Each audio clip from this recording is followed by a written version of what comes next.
Okay, welcome into office hours, guys. Come on in. Beautiful. So many people already here, which is awesome. Am I late? Oh, 2 minutes. Welcome, welcome, welcome. Come into office hours for first one for 2017, January 31st here in Australia, 30th in the US and Canada. Come on in. I'll let people join. We've got quite a few. We've actually got 75% of people that registered are already here. So you guys are ready to go. Normally it's like 50%, you take a while, but awesome. Well, I'm going to make sure that everything is ready to go, and it is, and the questions are coming through. We're ready, girlies. Just to fill you in, back in the office, back on board after my relatively computer-free holiday, which, as you know, I take this time every year. And raring and ready to go. Got to go and get some antibiotics today because I've still got barley belly. If anyone's been to Bali and had barley belly, well, I was just like fevering and very upset stomach, just in case anyone it does go to Bali. The girls on my team that took red cordial or like this raspberry syrup every morning didn't get it. And all of us that didn't take that did get it. So FYI, but apart from that bit, had a really awesome time away. So apart from that, completely revved up and ready to get going. And I've got some really cool things coming your way, heading over to New Zealand to work with the production team, as you might have heard, in 2.5 weeks' time. Got a fair bit that I need to prep to finalise before I get over there, because I'm doing a whole heap of new training and simpler step-by-step processes inside the Academy for you guys. So version 3.0 of the Doing Academy will be ready really soon, which is very exciting, because we'll have the best of my best in there. Hi guys, come on in. I got Stacey and Lainey and Claire and Sylvia, Belinda. Hi Belinda. Cherie, all the girls coming in. Can you just, no, I'm pretty sure you can all hear and see me. People are typing and stuff, so I probably don't even need to test that. Awesome. So a few rules for office hours. This may be the first one you've joined me in. If it is, welcome. I'm just redesigning my office at the moment, so I'll show it to you once it's finished. But right now I've got a relatively boring space behind me, but I've got my whiteboard. So I'm going to be drawing out things as we go. If I feel like it's better to visually explain it like that, I'm definitely a visual learner. I was talking with Adam, my husband, about this the other day. We were talking over some strategy, and I just realized, unless I'm drawing out what we're talking about, it just doesn't make sense to me. So that's why I tend to draw quite a bit. So I hope you're okay with that. If you have sent me through a question in advance that you'd like me to have a look at in this session, please type that into the comments so that I can jump in and have a look. The comments are all private. I can see your questions as they're coming through, but you can't see each other's, just so that you don't have to worry about, you know, feeling silly asking certain questions. Pop your question in there, or just let me know that you sent me through something and I can go and have a look at that. And I just work from first to last, first come, first serve, in that order through the questions. For the next 2 hours, I am yours, and it's just my way to help on a more personal basis, week by week. So welcome. I'm not going to put this off any longer because I think, what have we got? 83% of people are here, so we're going to go with that. Okay, perfect. Stacey, hi Stacey, thanks.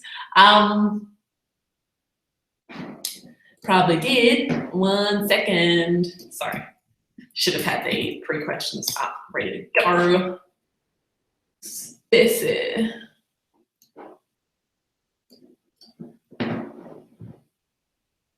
Stacey, gotcha. Okay. Oh yes, I saw this last night. I was just going through and seeing what's been coming in. Let me just quickly open up the link you've given me. This mouse is a bit loud. Just sitting on it. I've lost my mouse pad in the office mode. Okay, so she sent me through a mind map. Ooh. Whoa. This is a bit massive for me to absorb in this way.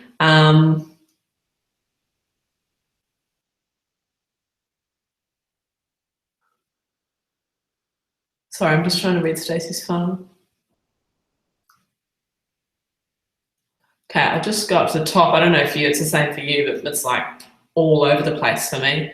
And I've got to scroll up heaps to get to stuff. Okay, cool. So you're going to do a Facebook like campaign just to get your audience up. Cool. Don't go for a like campaign for more than sort of your first 100, 200 likes. You don't really need it after that, but get 100 to 200 likes. They've got a little bit of authority in a like campaign. Fine and recommend doing that. Your Facebook ad. So you're going to do a Facebook ad for your competition lead magnet, which is good. Make sure that you've got you're going to do a lookalike audience. Awesome. 1% based on your, yep, I like that. Happy with all of that. Make sure it's a website conversions. One.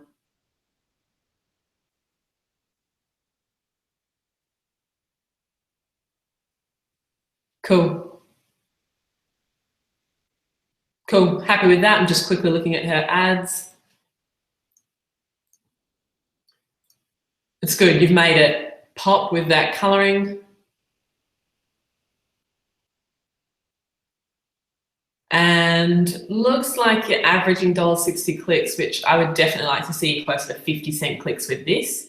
So I want you to try a different image. The image just, I like the image, but it may be a little bit too cluttered. So if I were you, copy and paste that ad set, and I want to do a fresh one. So copy and paste that ad set. Just change the age, like turn off the old one, change the age by 1 year, either 1 year younger or 1 year older, that's it, just to make sure that the ad sets look completely different. Otherwise Facebook sometimes gets a little bit confused.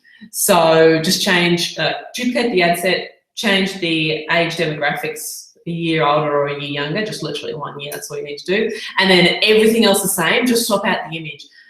I want you to go for a really simple photo. 80% of the ad success is based on the photo itself. The fact that you've got a lookalike audience makes me suggest that it's not the lookalike, it's not the audience or the ad set.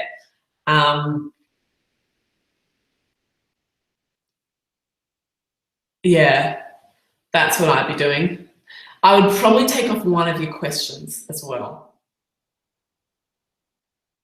Just because it's competition, we don't need to do too much pre-framing because it's not a really hard sell. The focus really is on that competition. So take out one of those questions at the beginning. I know why you've done that, but take out one and you'll be good. And then the other one is, yeah, no, I'm pretty happy with that. So you've got 63 entries. Just make sure that matches the emails that you've got, roughly 63. It might be 1 or 2 out. Yeah, New South Wales licensing rules around competitions are annoying, aren't they? Good, your landing page is converting well. That's good. And then your likable lady emails, well done. Cool. So I'll just have a quick, gosh, this is a very interesting way to set it out. You must be like an I don't know, engineer or something. Oh, like your emails, love the videos. Well played, well done. Good job. Okay, good, good, like all of that. Cool, can you give on your thank you page offer? You know how when you're going from a competition to a thank you page, and you're giving them a reason to go and buy now rather than just going and browsing. Let's give them a reason to go buy now. Put that same reason in the emails as well, right? Whether it's a percentage off their first purchase or whether it's a special free gift that they get or free shipping that they get for a certain time, whatever it is, have that in the emails as well. So rather than browse online store, it could be claim my discount or something like that, where it's focusing on the benefit that they're getting rather than just a generic browsing word. And the biggest thing about marketing is your urgency. So making sure that's got a time cap on it, right? So it should only be sort of a 2-week kind of discount, first purchase discount for those people that enter the competition, get that opportunity to go and jump over to the store for the next 2 weeks and get a free gift or a discount or a digital gift that goes along with it that's really easy and free for you to make. Cool. You've got trial closes, you've got your ... Email 3 in your Likeable Lady emails, a little bit chunky, a few of those paragraphs, split it out a lot more than you are. So split it out with your ... and leaning on. In those Likeable Lady emails, happy with that one, happy with that one. A few more ... in the 5th email as well. That paragraph 4 and 5, just a little bit chunky. Well done. Looking really good. You look really good on camera too. Well done. That's a really nice little scene you've got going on there. Awesome. Cool. So yeah, I would just make that change to the Facebook ad. I definitely want to get you dividing that by 3, that cost of your ads by 3. Now I'm just going to close this because I know that your mind map is editable, so I don't want to touch anything.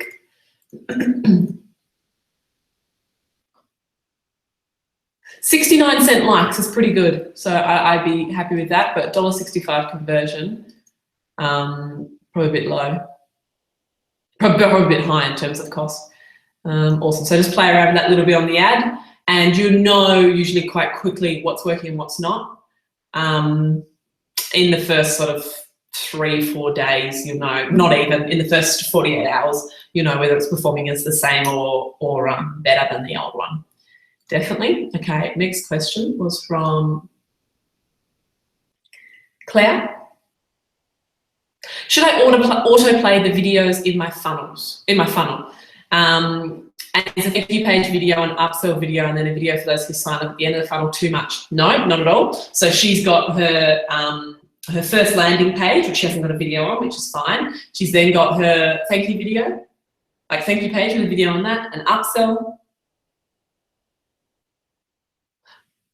The thank you page isn't the upsell? No, the thank you page must be the initial offer, then the upsell video on the upsell page, and then a video on the final thank you page at the end. I'm fine with all of that. The more we've got your face in that, the better. When someone does a transaction with you online, they'd prefer to, you know, in a very convenient, non-committal way, be able to have a chat with you face to face. So too much video isn't usually the issue. In terms of auto-playing, everyone has a different opinion on this. And even marketers have a different opinion on this, and some have differing results. Personally, I've always found that autoplay works better. I know it frustrates some people, but particularly on mobile devices, the audio doesn't play, a lot of the audio doesn't play automatically anyway, and the sound's turned down, so I'd be too concerned about that. But on a desktop, I mean, if the only exception to that is if I was targeting high-end executive or corporate workers, because people always have that, you know, thing of, oh, when you open videos when you're at work and they start playing automatically and people get annoyed with you. Yeah, I've always found my pages to convert better and my videos to be watched longer when they're autoplay. It's just kind of taking one more decision out for people. So you'll see all of mine are all autoplay on my landing pages and my website, and there's a reason for that. And the conversions, if I forget to turn on autoplay when I launch a funnel, and then I'm like, oh crap, go in and turn on autoplay, the conversions always increase after autoplay is on. So my response to that one is yes, personally, but some marketers will tell you no, but I've always found yes in my experience. And that's just something very easy to test.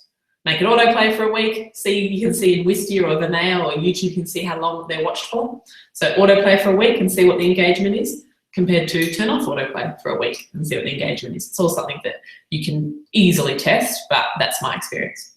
Claire, no, that was Claire's. Sylvia, your question.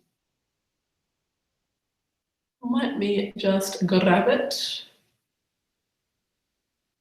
Thanks, Sylvia. Back in town. You're not in that list of my questions. What about this list?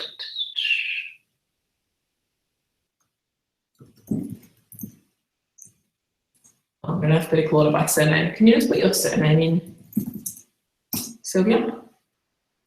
Can't see it in my current list. Maybe send it through to me in the inbox.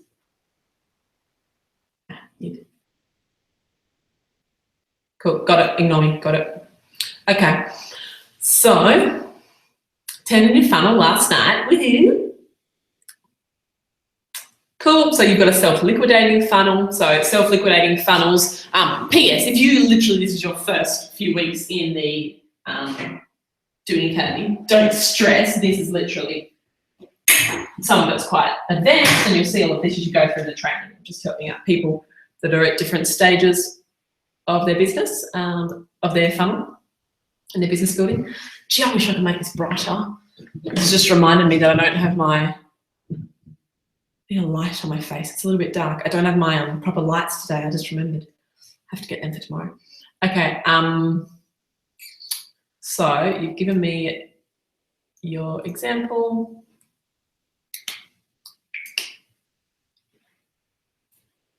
Cool. So she's got her Facebook ad over here.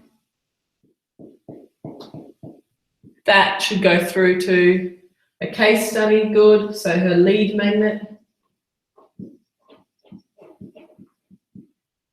And then she's got which is where she asks for an email address only. Then she's got her $37 offer. And then her $197 offer.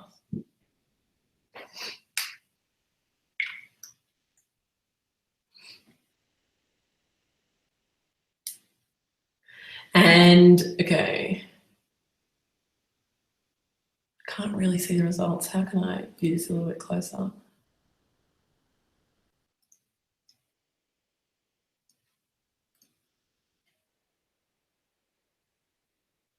Oh, they're not live yet, that's why. Your ads aren't live yet. Not officially, it says pending review. So you just make sure your budget mustn't be set at $5 a day, because if you said you've only turned them on yesterday, so something's not right there. Just go and check your ad set level. Make sure your budget's set at $5 a day, because if in the first day you spend $10, it doesn't let you do that if you've got a budget set. So just make sure you're going through my training and do $5 a day. And then with the ad set, make sure that both ad sets, have $5 a day on them. Maybe you do, and this is like 1.5 days worth. Maybe you do. Your reach there, I'd let it run for sort of 3 days, and no more than 3 days, and you'll know like 2 to 3 days, full days, 48 to 72 hours. If your clicks are still at the $6 mark, that's obviously far too high. I'm assuming that you're basing that you've got your custom conversion set up like we're doing the video, and that your custom conversion is set up for people that get to this page, right? So I'll just quickly show you something to do with that and share my screen with you. Facebook.com. I've got an ads manager in here, 1 second. Manage ads.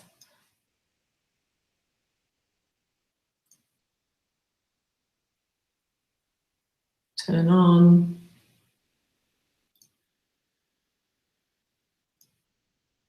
Gosh, there are like 5 different types of Facebook ad at the moment. It's so annoying. So I'll just quickly share this screen with you. How do I do that again? It's been so long. Share screen. Share. Present to everyone. Start. Okay. So in this screen here, you'll see you'll need to set up your custom conversions. So we want to go into custom conversions up here, right? So in your ads manager, you just go into facebook.com /ads/manager, and you'll get into this. Just make sure that you go and click on custom conversions. You want to create a custom conversion. And you want to make sure that the traffic that meets the following criteria, and you'll put your thank you page in here. So let's say I was doing something for my live events. So it's like, what is it? Doing days. Oh, Grace Lever. Oops. I'll open up that.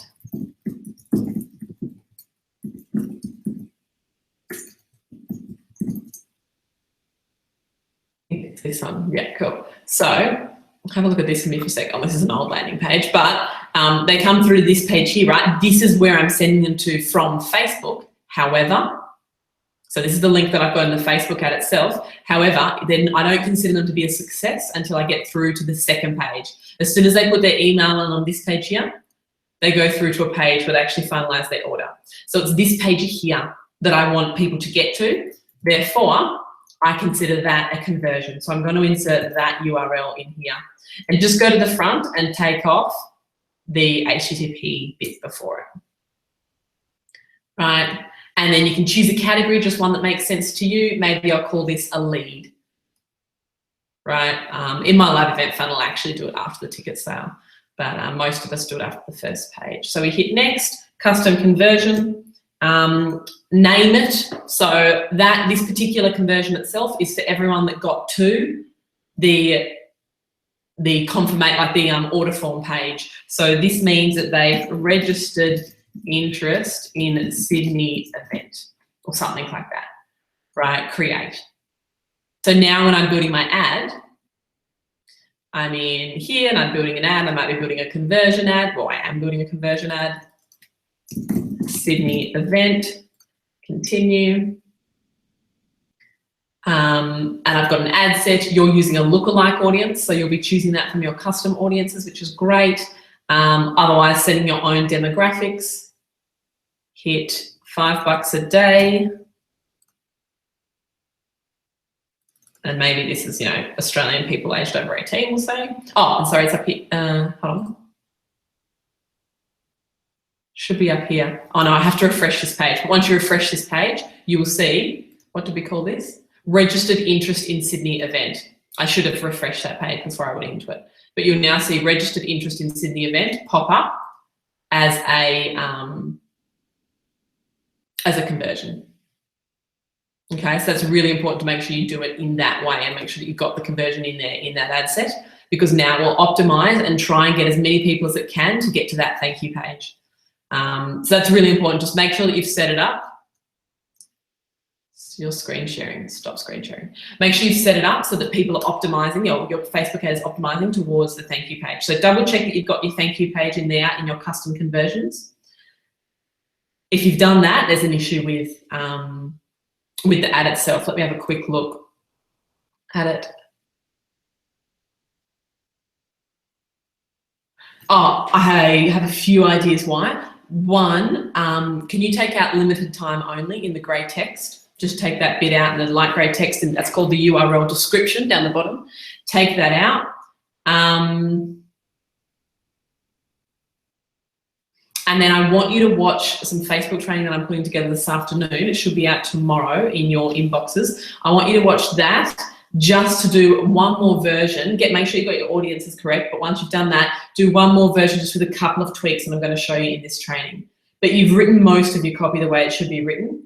So what I would be doing is testing, once I've checked my conversions and made sure that my ad sets are set up properly, and take off the grey bit, test that for 48 hours. If you're still not getting cheaper clicks, like $1-ish clicks, if you're still not getting cheaper, I want you to, if I were you, I would be testing a different ad set, because it's probably the ad set. So I'll just be testing and tweaking different ad sets. And I'll show you that in the training that we do today as well. I'll show you how we test different ad sets to get the cheapest possible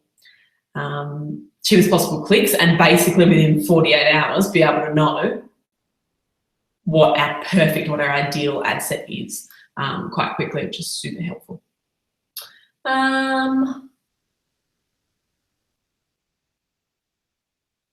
Definitely. So Claire, your lead magnet is too big to email. Should I put the link on the thank you page? No. Or should I send an email with the link? So I always put the link, I always put the file, whatever it is, I upload it into the back end of my website. So, WordPress or any of those things allow you to upload PDFs or videos or things like that and give you a little URL. So it's sitting on your website. So I always upload my PDFs, my lead magnets, downloadables, any of that. They're always uploaded into WordPress. In WordPress, you just click on Add Media. If you're in a different platform, it'll be something similar. And it'll give you a little link that you can now use and insert into your emails. So rather than having the actual attachment in the email itself, we've got a link they click on that they can only get to. It's not, when you put it in your website, it's not like they can find it any other way. they've literally got to have this unique link to be able to find it. So it's not like you put it in your navigation or like you get to it from your home page. It's hidden, but you can put that link in. So yeah, that's how I do all of mine. I'll either put it on a landing page if it's a video lead magnet I'm delivering, and I'll send them the link to that landing page, or in the email. Or if it's a document, I'll upload it into WordPress and send them a link to that document. But all in an email, nothing on the thank you page. Leave the thank you page for the next step that you want people to take. Lainey, your question was next.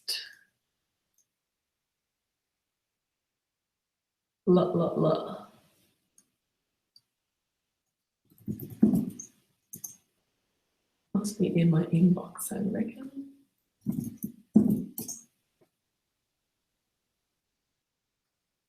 Cool. Okay, so she's just installed WordPress. Thank you. Yes, it was wonderful. She's just installed WordPress on her website for a new business. Awesome. She'll be using LearnDash in there, and basically the recommendation from the Heidi Wilson video. Yeah, how lovely is Heidi Wilson? She's such a gem. I'm debating between these two designs.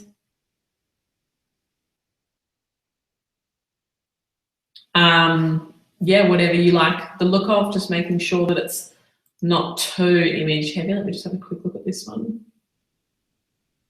Like image heavy, but not pure image. There's got to be quite a bit of text on it if you want any kind of, oh yeah, I see what you're saying.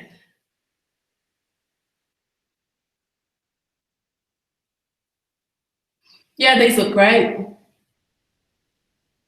I'd probably be doing, I mean, it's totally up to you with this kind of stuff, right? But I reckon I'd do, I don't like the top right or the bottom left, but I like the other two. But that's just personal preference. It's completely up to you, obviously. I probably like the bottom right of those options, but you know what? Why not put that in the Facebook group? Because this is just one person's opinion. This isn't going to be a huge impact on conversions. They've all got similar conversion points. So it's more about the look and feel. So pop them in the Facebook group if you want. The girls, I'm sure, will give you some feedback on which ones they like.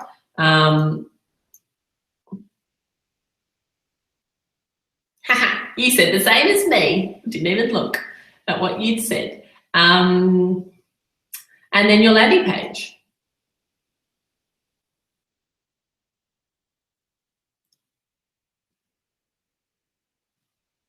Cool. So with your landing page,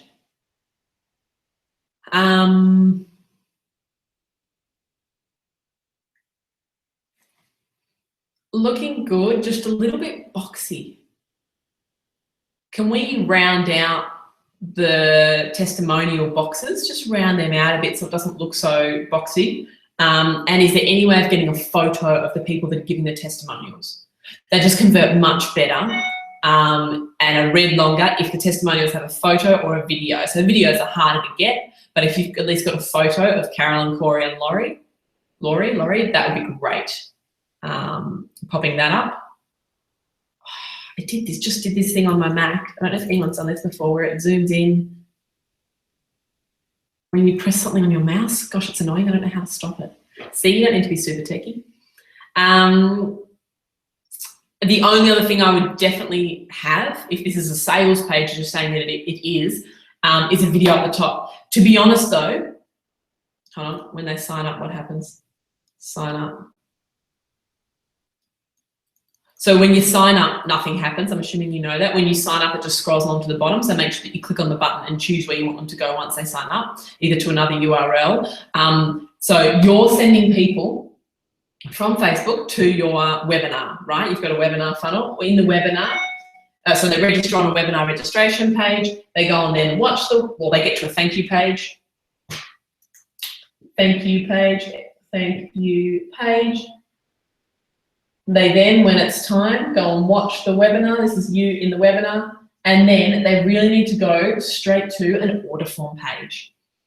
So I want you to have a look at my order form page. You'll see a version of it at gracelever.com. One second. Just got to figure out where I put it, because you'll be able to get through to the order form through this back end way. graceweaver.com, go to products in the top navigation, and then click on, the Learn More Under Identity project. That's my order form. This converts like crazy. That's where I send people to directly after my webinar. After your webinar, you shouldn't need to sell anymore. You should be able to take them straight through to a really simple payment page where, sure, you need to get them over the line and make sure that people don't back out last minute. So you need to put your trust building elements in there like I've got on mine and just reiterate all the awesome value they're getting and show them that you're legit. But you don't need to be selling heaps. So it should be a very simple, straightforward sales page, order form page, rather than heaps of sales. So go through my website, have a look at mine as a really good example because this converts really well. So, and this is based on probably I pulled together examples from 4 different order forms that were really high converting and made my own version that works really well. So have a look at mine through graceweaver.com, products, and then click on Identity Project or Workshop Project, and you'll be able to see it.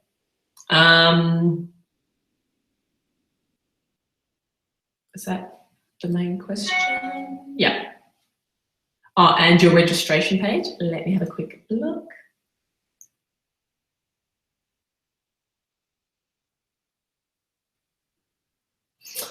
The registration page isn't a high converting layout, so worth having a look at my webinar high converting layout. So you'll see that in the Doing Academy in Module 10. It's worth jumping into there and having a look at the high converting layouts that I've tested and that work.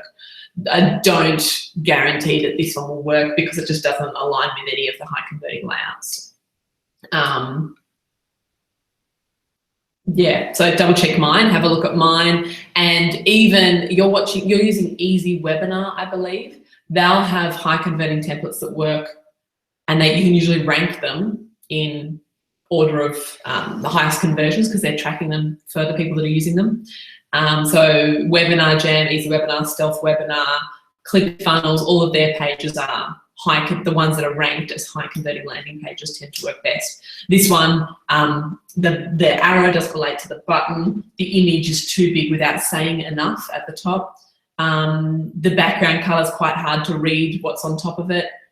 The blue background with the white text on top is too hard to read. So there's just some elements in there, and it's too me focused. It's not about them, and just the word grow or advocacy is probably a little bit too broad, a little bit too vague rather. So you'll see my webinars, and the ones that convert the best are how to blah without blah. So how to benefit without pain or problem or fear, right? So how to build a profitable lifestyle business without the overwhelm, how to lose 10 pounds without sacrificing the food you love, how to,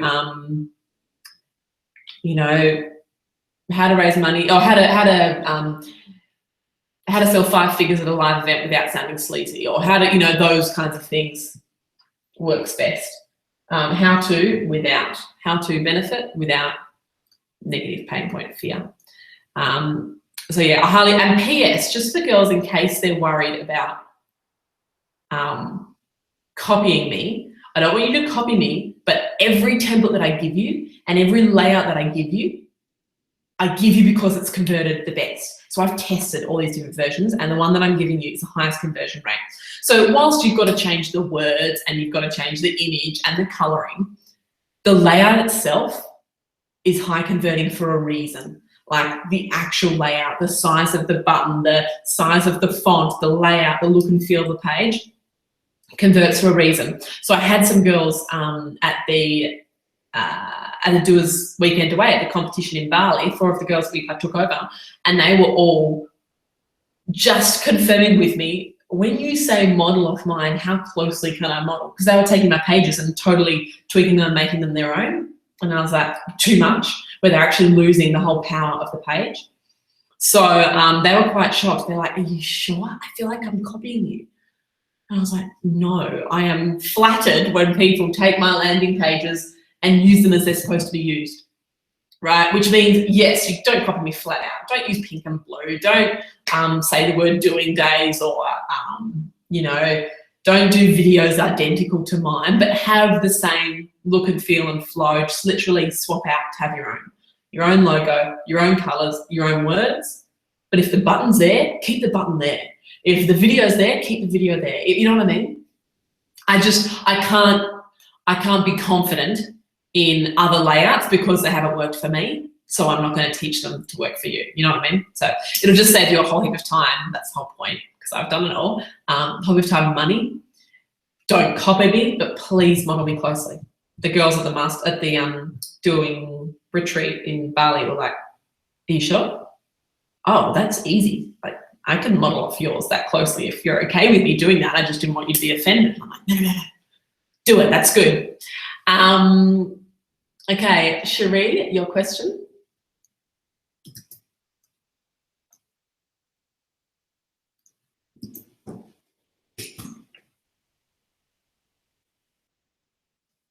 Okay.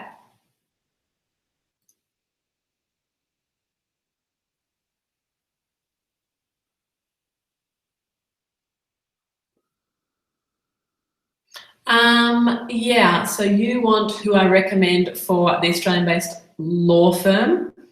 Let me just, I'll get the girls to reply to that.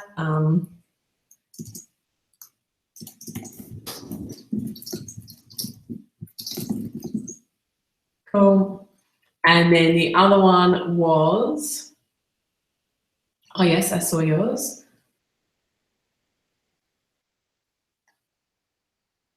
So your cost per click is 23 cents. So it's costing her 23 cents to get someone to click on this and go through to the lead magnet, which is great. That's a great cost per click. We can make money off that. She's had 46% of the people that got to this page put their email in. Awesome. We can make money off that as well, right? 46% is great. 1 in 2 are putting their email in. This thank you page needs a little more love, because she's then going from the thank you page over to her, setting people over to her store. She does physical products. So setting people over to her store. A few things with you with physical product. It's all about the email, right? So it's all about email marketing, and it's all about this thank you page and getting them to like you enough and trust you enough to take you over to that, to head over to the next page. So I want you to try a different version of that video and on the thank you page, the thank you page video. And I want you to consider what the offer is, right? So you need a 14-day critical offer that is super attractive to get that next step. I think yours is, remember watching your video, 25% off the purchase. That's great.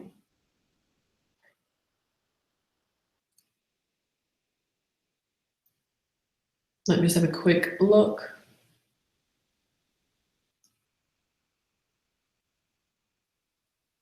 So they're coming into the competition for we just got to make sure it's congruent. They're coming into the competition for the wall hanging, is it? What's the competition based on? Canvas hanger. They're coming into the competition for that. So the page that I would send them to would probably be the shop page, you know, the art prints for children page or something like that. Like, make sure that you're sending them to, when you're going from the thank you page, you're saying you got 25% off the purchase, make sure that you send them to a page that's relevant to the competition that they came in through to. So you're just sending them to the home page, take them actually into a page on the store where they can see all the products laid out, because they'll be able to see how affordable it is, and yeah, be able to make that purchase on that page. So that's probably the biggest thing there. Just change the link that you send them to, and then it's all about emailing. So I want to make sure that your emails down here, your Likeable Lady emails, are filled with testimonials, with images of the product, all sorts of reasons for them to go and buy now, that keep pushing them over. That's a big one with e-commerce stores, pushing them over. And the other thing I'd like to be testing would be your cart abandonment and how far through that process they may be getting that we may not be aware of.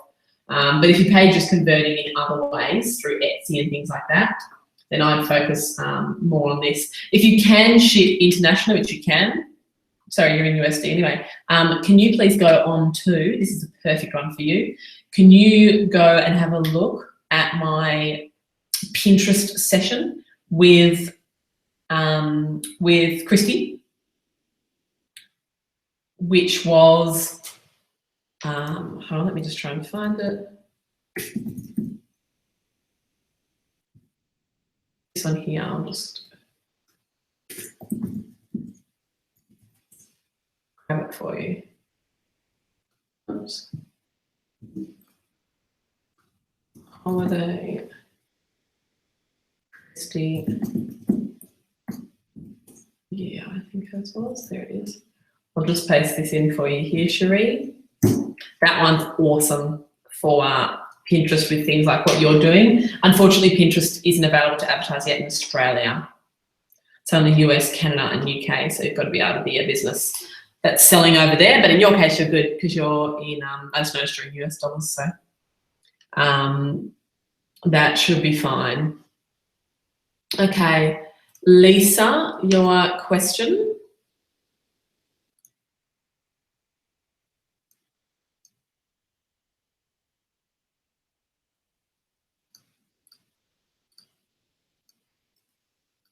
Okay. Let me just have a quick look in here. You're not in that list. Maybe you only just submitted it.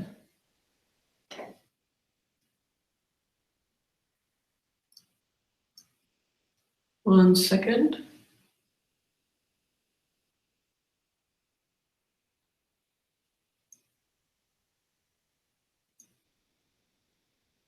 Lisa, I'll just sort by first name.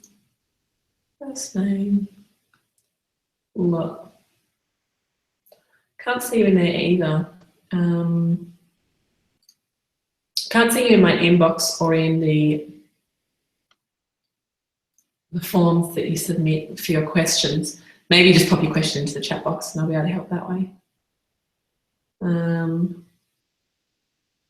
Let me just have a quick look in this list here, but I don't think you're in there. You wouldn't be because that's...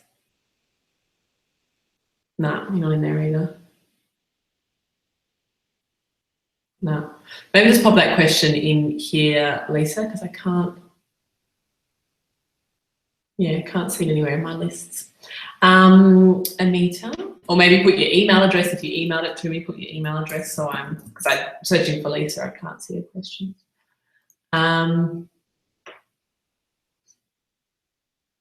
Amita, I can't see your question either. Can you just confirm your spelling of your name or maybe just put your email address in? Because again, I can't see you if I just type the first name in that you gave me. If you've sent me a question in advance, can you just let me know if you sent it through an email, your email address, or if you've submitted it in the portal, let me know that.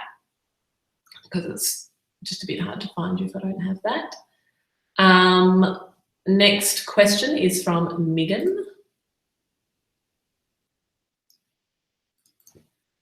Megan, let me have a look at yours. See if I can give you any tips. So, sort by first name. There you are, Megan. Okay.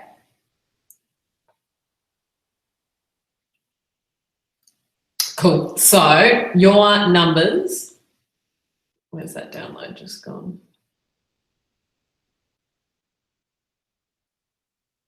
Cool. Yeah, your numbers are good. That's what I'd be aiming for. I'd probably test it by clicks because then you know the difference. So I would like your thank you page offer so you've got physical product as well, right? So you're going from Facebook ad to a lead magnet where they put their email address in through to, which in your case is a free plus shipping, through to a thank you page offer. So that when they put their email address in, you should be getting 1 in 5 people who see that first page putting their email address in. And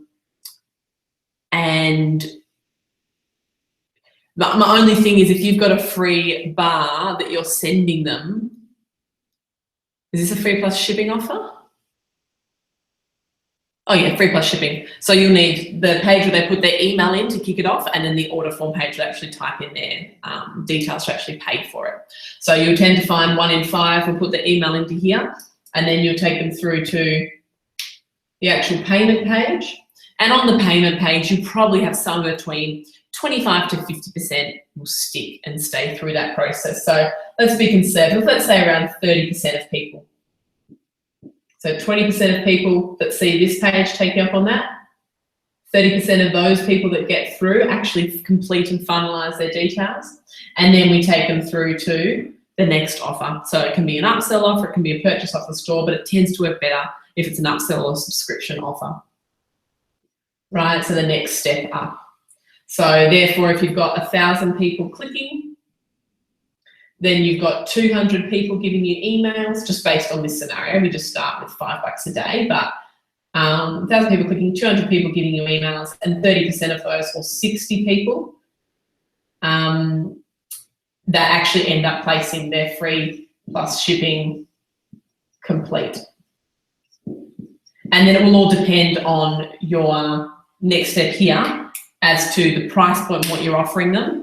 As to how many people take you up on that next offer. It's based on the website itself. So if we can be filling up a funnel and getting emails at that rate and getting credit cards at that rate, we've got a really nice hot funnel that we're going to be nurturing regularly. Remember, people with physical products, it's all about focusing on the promotional times of the year. So yes, people will come through this evergreen and they'll buy in this process and they'll be pushed back with the likable lady emails in that first 2 weeks. But don't just go cold them after that. E-commerce is all about continuing to push back to the store. So make sure that you're optimizing around, you know, if you're a gift store, you'll be optimizing around Christmas and Mother's Day, and it might be Valentine's Day or school holidays or any kind of reasons that you can reach out to people. End of financial year for some businesses. Others I've done winter warmer campaigns, spring into spring. So you can do it based on calendar seasons as well. Any reasons that you can reach out to them, always push promotions at that point. So what I normally do in those times is I figure out the time when people are giving those gifts or celebrating that occasion, figure out that time. I work back and figure out what the cutoff postage date is for me. So I've done this a lot with my clients in the agency in the past. Figure out what their cutoff date is. Realistically, when do you need to get all orders in by? Okay, you need to get them in by the Monday before Christmas or whatever it is, right? So I figure out what my postal cutoff date or shipping cutoff date is. And then I work back from that 2 weeks. And I'll try and get between 4 to 8 emails going out over those 2 weeks, particularly the day that it closes and the day before are really important, but going out in those last 2 weeks is critical. That's your go time, right? And the frequency building up towards the end of those 2 weeks compared to the beginning. So that tends to work really well, and there's a reason to reach out to them at that point. It needs to be a percentage off, or sometimes I've done a 2-for-1 for certain clients. What else have we done? We've done free gifts for certain clients, free shipping for certain clients. Yeah, special reasons to reach out. And in one that I was just doing not that long ago, they got the same sales in 3 weeks that they normally get in 2 months. So 60 days worth of sales they got in a 2.5 3-week promotion leading up to, that was a winter warmer. So theirs was revolving around you know, a product that was really powerful in winter times. It was really a favourite and a focus in the winter months and leading into the cooler seasons. So that worked really well for me in the past, doing those promotions. So figure out what your calendar is, and the best bit is you can schedule it all in advance. So literally all the emails are written and you schedule it all in. You think about 6 to 8 different promotions you want to do across the year. Look at calendar dates, school holidays, seasons, figure out what works best for you, your annual company birthday, whatever that is. And you can write the emails, and you'll find the emails will look really similar. Each promotion, I mean. You know, so you'll kind of have the same flow, each promotion. Okay, on the day it was all about urgency, urgency, urgency. The day before postal shipping, postal cutoff, it was all about limited stock. 4 days before postal cutoff, it was all about a bit of a product spotlight on something that's moving really quickly and that's and that everyone's loving. 7 days before, it was all about the person that this gift's perfect for and how much they're going to love, you know, the Mother's Day present or the Valentine's Day present or whatever it is. You know, just working back from that, and you'll see the emails have a similar flow. You just have a different offer for Father's Day, a different offer for spring, and a different offer for, you know, whatever yours is. One last thing, those emails convert way better, like click-through rate and sales is way better if you use this thing. You can use this, all sorts of things that do this, but my favorite is Motion Mail. Just Google Motion Mail. They're this free thing that lets you put countdown timers in your emails. So you say, right, postal cutoff is 5 o'clock on Monday the 3rd or whatever. And so you can put that in all of your emails. I put it in every email in my nurtures relating to special promotions, times of the year. And the good thing is that whenever they open up that email, whether they open it up as soon as you send it or 2 days later, the countdown timer is always true to your postal cutoff date. And that just makes people click a whole heap more. So their Motion Mail is free, I'm quite sure. It says pricing here, but yeah, it's got a free version, which is good. So consider putting that in your emails because it works incredibly well. So I hope that helps. Next question is from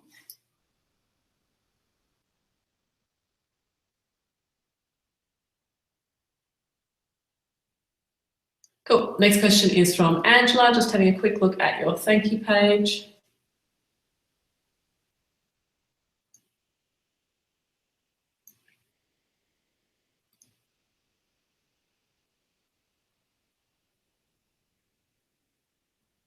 So it's just, I would be putting the button above the countdown timer. So in terms of layout on the right-hand side, I'd be having a heading up the top, take your logo out of the top right-hand side, I'd be having a heading up the top, then your button, then in really small font without heaps of blank space, competition ends in, and then the countdown timer.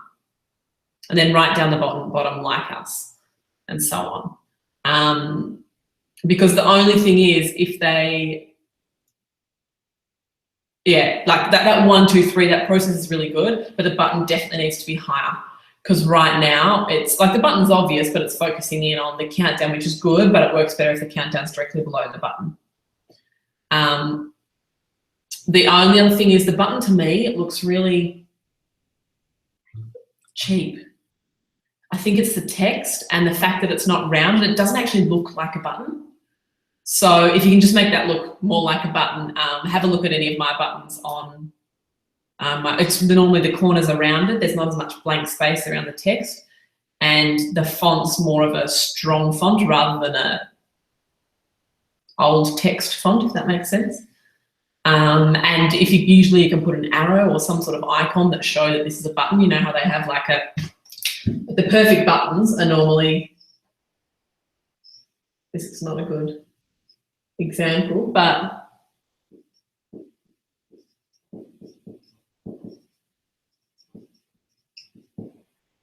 you know, enter now, enter for free, I want to win, playing around with that is probably going to have a better chance to win. It's a better chance to convert, and the rest of the stuff below it. Yeah, I'd probably go with that. The only other thing is that there's just a fair bit of blank space on this. So yeah, I think basically we remove the logo and put it on top of the image itself, like play around with that image a bit, put it on top of the image in the top right-hand corner or something, and then make sure the focus is all on the button. And the button definitely stands out, but I wonder if in the background the image is taking almost too much of the focus away. I know that when I looked at this landing page, my first focus was on the image, the background image, and I was trying to figure out what it was, which I'm guessing is beer. That might be part of it as well. So it's just a matter of having a play around. You can normally test it with like 20 clicks going to it and you'll know whether that change has worked or not.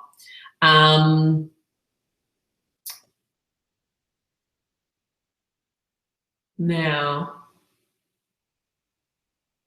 Claire, yep, you can feel free to do that.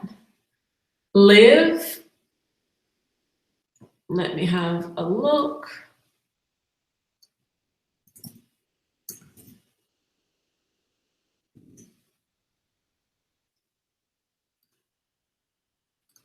Yeah, I was on holidays, obviously, a week ago.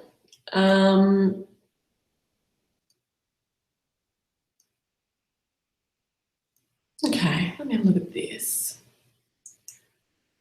Trouble getting your video created in Camtasia on high resolution. No matter how nice and clear the video looks in Camtasia, it's blurry when it loads into YouTube. Can't figure out why.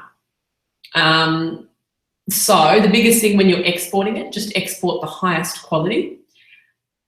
But it all depends. I've had some people do this before. It all depends on the internet speed that it plays back at as well. And how long the video is in terms of the load time, because it's usually fuzzy while it's starting to load and then it clears up.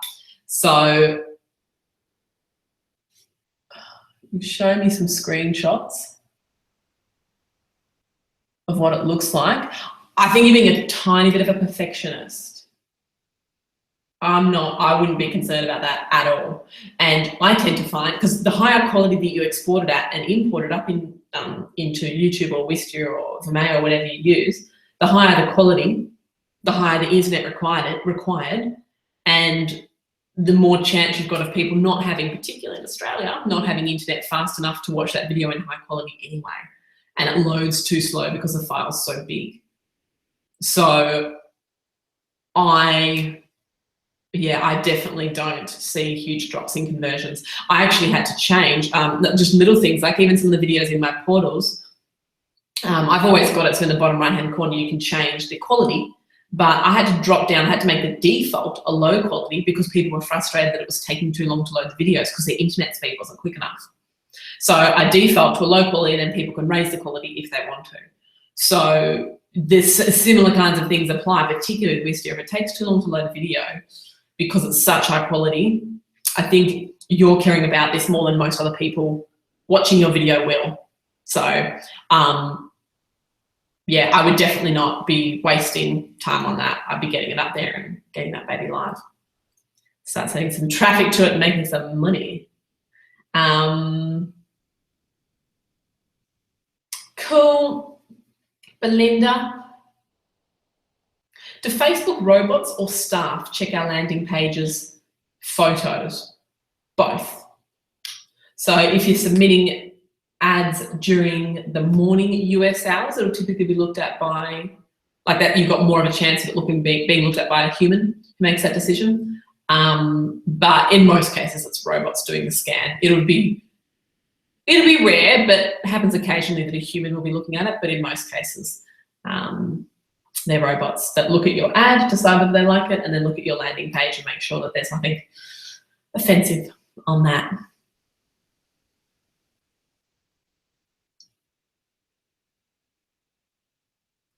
Angela, in terms of opt-ins, yeah, be aware.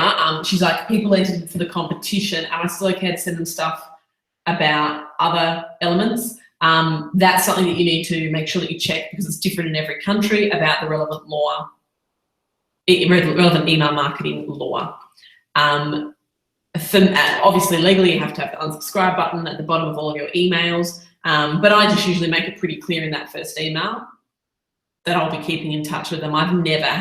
Personally, I've never had issues with people suing me because of emails that I'm sending. I make sure that it's always really clear up front that I'll be in touch with them and letting them know about great opportunities and things like that in that first email.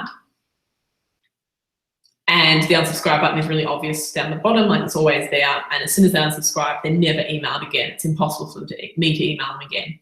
All of your systems will stop you from ever being able to email them, whether it's MailChimp or Infusionsoft or whatever you use. So I've never personally had a problem with that. Obviously, make sure that you've got a strong terms and conditions and privacy policy, and it's best to check with this kind of legal side of things with a lawyer to see what countries you're advertising into and what legal stipulations bind you in those senses. But I'm not a lawyer and I shouldn't give legal advice on this, but in my experience, I haven't had an issue ever. I won't give legal advice, but that's my personal experience.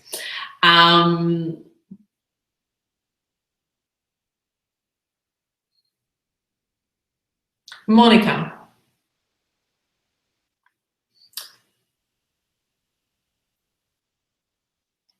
Sick.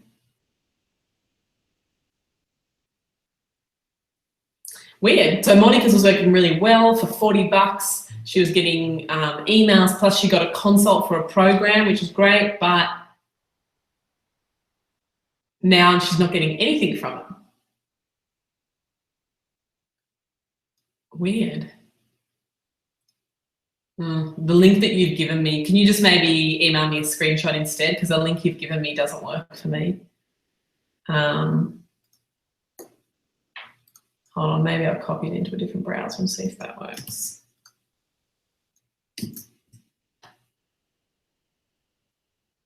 Oh, the link you've sent me is your Facebook page.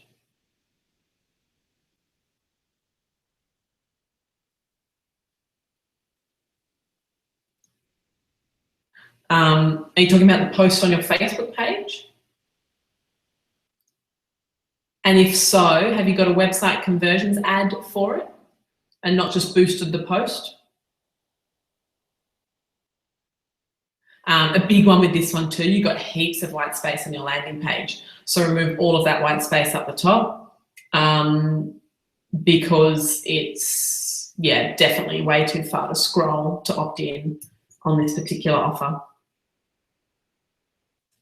So just playing around with that a little bit, but yeah, let me know in regards to that. I'll just go back up to Amita and Megan. Okay, I'll have a quick look at yours, Megan.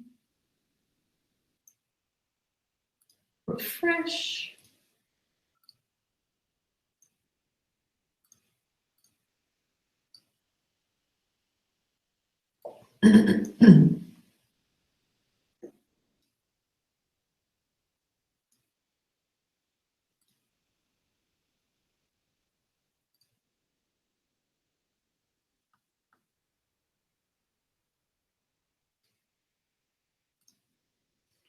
Megan, yours still isn't here. Can you just pop it in the chat box if that's okay?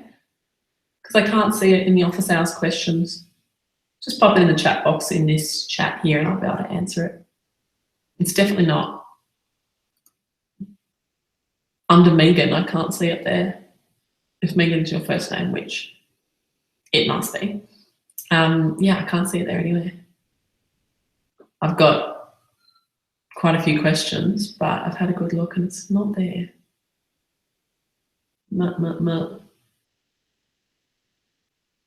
Oh, Meg. No, you're not Meg. No, I've answered Meg's.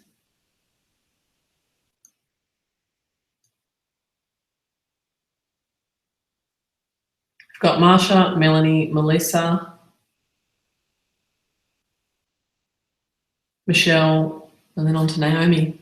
So yeah, just pop it in the chat box and I'll be able to help directly in here. Anita, let me just double check for your question. You've sent me the email address you use.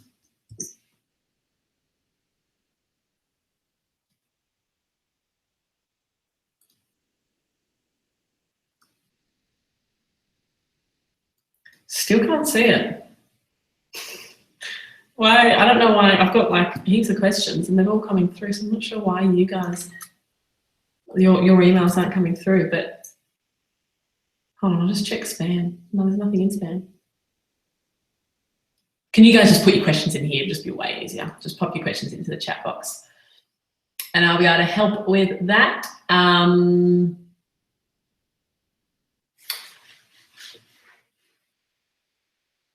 Katerina? Awesome. Yes, Clinico. Welcome, Katerina. So, Clinico, where are you from too? Because Clinico is, I'm just having a quick look. No, 55 countries. I think you're going to be okay. That is the link for Clinico. I don't have any personal contacts inside Clinico, but gosh, they're patient. I've had them do, and don't abuse them at this because I think this is a bit intense, but I've had one of my girls do 6 private demo Q&A sessions with them before they even purchased. So it's probably abusing it quite a bit, but they're very patient and very comfortable with you having a complete look around before you commit to the system. I would like to see you making decisions a lot quicker. And they have a free 30-day trial. So there's nothing to lose. Jump into the trial, have a good play around, ask any questions you need to ask, and then just get inside and get started. But for most businesses, in the Clinico is my advice for practice management tools for people in health, wellness kind of spaces. So chiropractors, osteopaths, hypnotists, physiotherapists, masseuses, doctors, physiologists, any of that kind of stuff. Very good at it. The other one is Clinico or Core Plus, but I think Core Plus are just Australian. Yeah, they're just Aussie, so there'll be limitations there. They're really easy to use and good for certain markets. Their Core Plus tends to be better for things like, oh no, big guys are using them. Like, what have we got here? Health clinics, orthopedics, physios, foot clinic, sleep clinic, psychologists, audio clinics, rehabs. Yeah, so there's lots of people using those as well. Clinico are much bigger, but Core Plus are also really good as well. So they're my 2 favorites. Core Plus really only if you're in Australia though. Probably don't worry about touching it if you're outside of that, but that's the Clinico link. Next question was from Fran. I'm a makeup artist and I'm trying to think of some ways to create income without physically doing makeup all the time, right? Which is a big time for money problem. Have you ever worked with makeup artists to help create passive income streams before? Yeah, we've got people in the beauty space. A few options. Some prefer to delegate rather than remove that element altogether. So they focus on filling up the funnel and creating the brand and the reliability around that. And then have other people performing the work that they trust and that are very good at their jobs. And introducing them to their therapist and doing little bios and all that kind of stuff to be able to hand them over nicely, because that's usually the thing that people struggle with when they want to go beyond just themselves. People call up and say, actually, no, I really want so-and-so. So that handover practice and strategy tends to work really well. Before the consultation, they get a little quick video of the person and some of their photos of their work about the person they're going to work with, so they can really trust them and be excited to work with them. So delegating out, so just to get your hands off the trade, you become the person that sits up here and you start off with 1, but end up having 2, 3, 4 other people working underneath you, and you're taking a cut from all those. Moving away from that, you've just got to be aware of perceived value of doing completely online programs in your space. Perceived value isn't high in your space of doing online beauty school programs. You've got to have something a little bit more than just that. So can you package it up into a personal brand presentation kind of thing? Can you work with a stylist and yourself and a hair artist and that kind of thing to do an online branding bootcamp, personal brand kind of styling session in that way?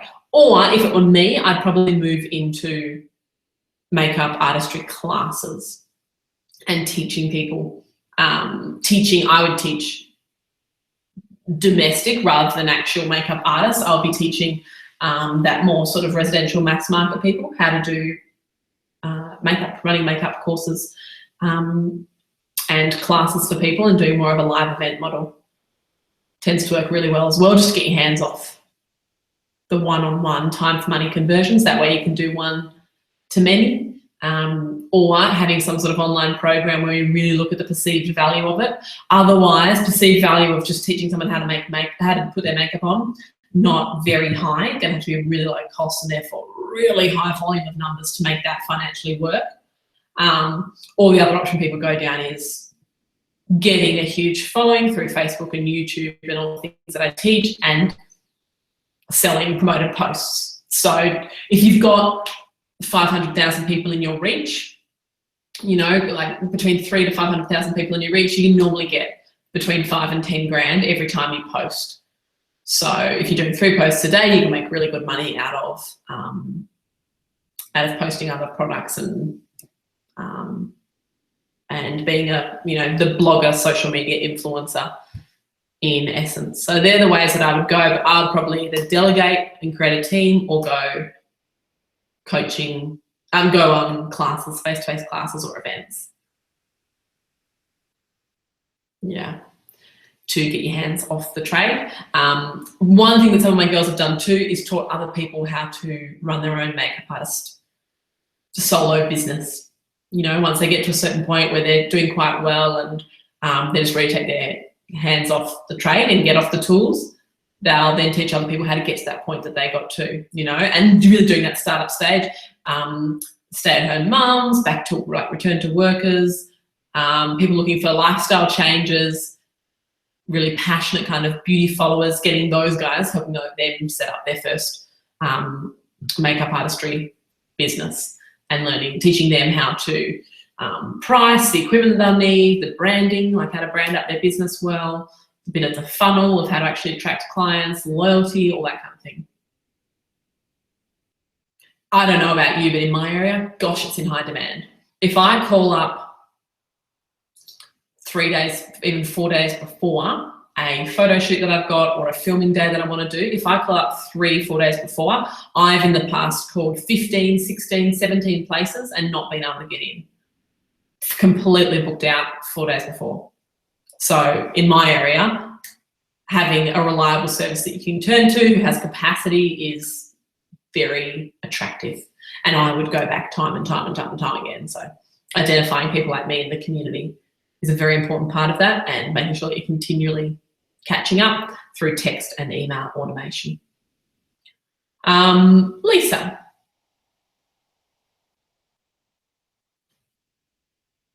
Apps. She's wondering about phone apps. Are you at a disadvantage if your competitors have a phone app and you don't? Is it more than just linking to your website? Definitely. An app is a standalone program, digital product, where people can have an experience with you. You need to have a mobile responsive website so that people can check you out on a mobile, but an app is a very different thing, something that you download that some people have for free to enhance the customer experience as part of their business. Others, it's actually a product in their value ladder and they're making money from the app.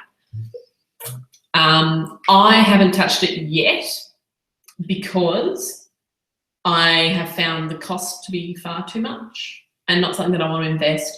To do a good app that has good features, robust functionality, you've got to have a web developer that's experienced in apps that you trust like no tomorrow. I've had too many of my girls where the web developers just run away after spending tens and tens of thousands of dollars and months and months. So you've got to have a web developer you trust, and you've got to have between $100,000 to $200,000 budget if you want a good app. You might be able to get some sort of cookie cutter ones for less, but if you want an app that's going to add good value and going to be tailored and customized and ideal for your market and what you want to help people achieve on your app, it's a big upfront cost. I've never had a desire to invest that much into one particular project. No, yuck. That's why I haven't touched it. And I don't really have a desire to. It's a great recurring model in terms of income that it can generate if you charge on a monthly basis, $4.95 a month, turns it, get 10,000 of those guys on, you're making 50 grand a month. But I don't know, it's a lot of work and a lot of cost for a very unpredictable return, and not something I can teach on because I don't see top marketers having great success with app paid advertising. It's really something that kind of has to go a little bit viral and get that traction, or have huge budget thrown behind it, like your Uber and your things like that, huge budget behind it, or be going a little bit viral, like your Kayla Exenis or your, you know, the apps where people are a little bit cultish, your Kim Kardashians and people like that. That presence already has to be there for those. So yeah, that's kind of where I stand on apps and why I've never ventured into it or bothered training on it, because in the research that I've done, it's definitely crossed my mind, and I've definitely done research on this probably on 4 separate occasions in different ways that I think an app could work really well in my business. But that's why I don't, and no, I don't have any disadvantage to my competitors because of that.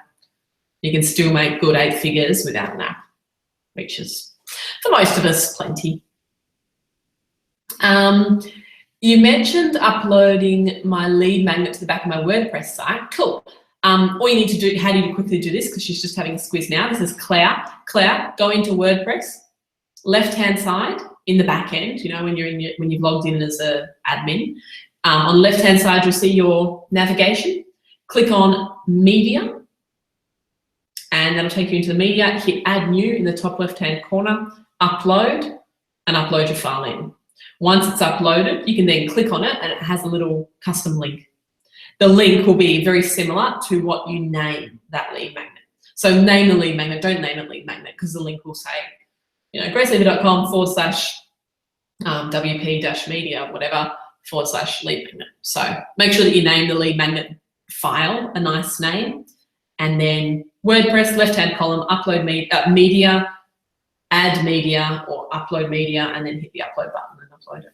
That's just literally that quick. It's like 3 clicks, and then copy and paste the link.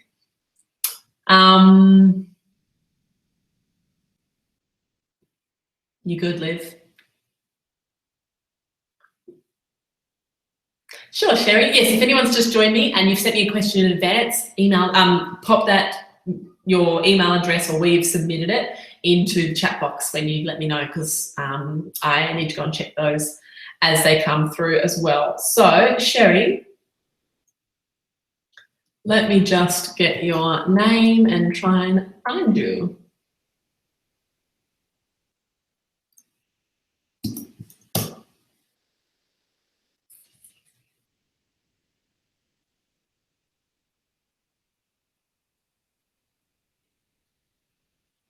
Okay.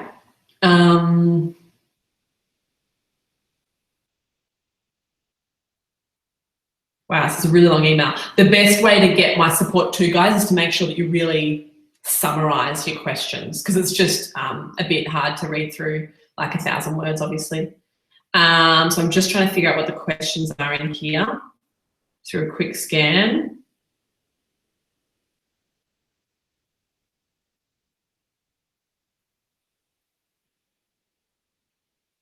Yep, so the product sounds fine. Yep, I'd be fine with that product as long as that 27 is monthly, which I'm assuming it is, ongoing monthly. I'm guessing that's what you're saying. And the 497, and I would like to see that 497 definitely. No, that is okay. No, that's all good. The 497 they can get with the 27, if that's what you're saying. That's fair, I think.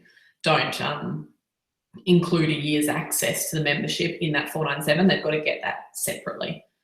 And make sure I just make it really clear when this kind of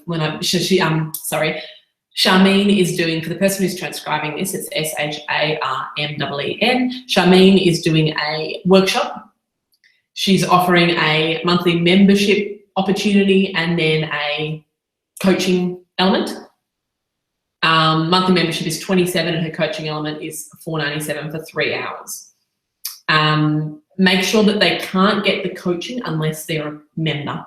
So they have to get both. You can't just, because I have people come in and say, oh, I just want coaching, and they just kind of, it's a little bit of abusing your time if you're just going to take the coaching but not join the ongoing program, because you kind of need that for the coaching to be powerful, you know what I mean? So I always made sure that that was compulsory.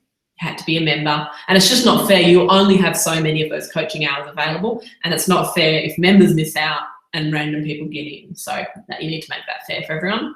The $4.97 for 3 hours of coaching, obviously start with that, but aim to increase that or decrease the hours for the same cost. So I do $500 an hour for when I was doing consulting back then. It's a lot more now, and I kind of don't offer it because it's not fair, because I don't have enough time to help everyone in that sense. But up front for you, I'm okay with that price up front, but I'd definitely like to see that increase to $6.97 or 2 hours for $4.97, and just start to continue to increase what you're worth over time as the books start to fill.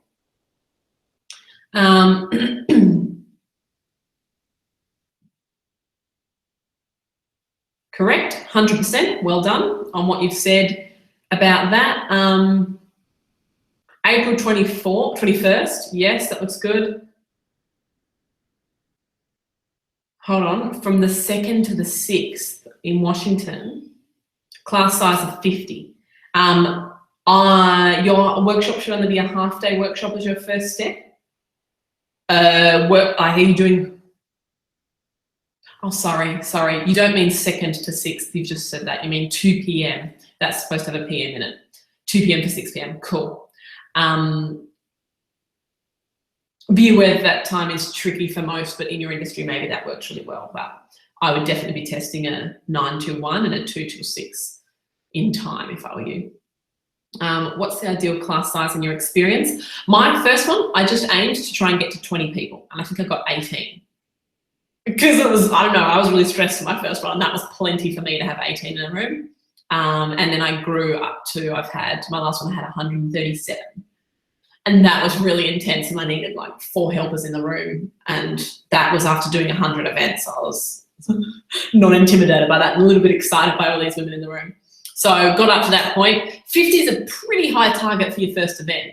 I'd be happy with 20, just to start off with, just to test your offer, unless you've done heaps of these events before. I'd be happy with 20 just to start off. It's just a little bit intimidating with any more than that.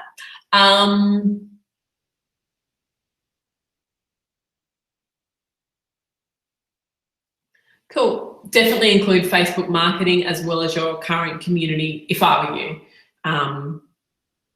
I would have a Facebook ad ready to go and be promoting it. And you can totally upload your current community because you've already got contacts. Any email lists that you currently have, pop them into Facebook so that you can be hitting them up in Facebook as well with a Facebook ad.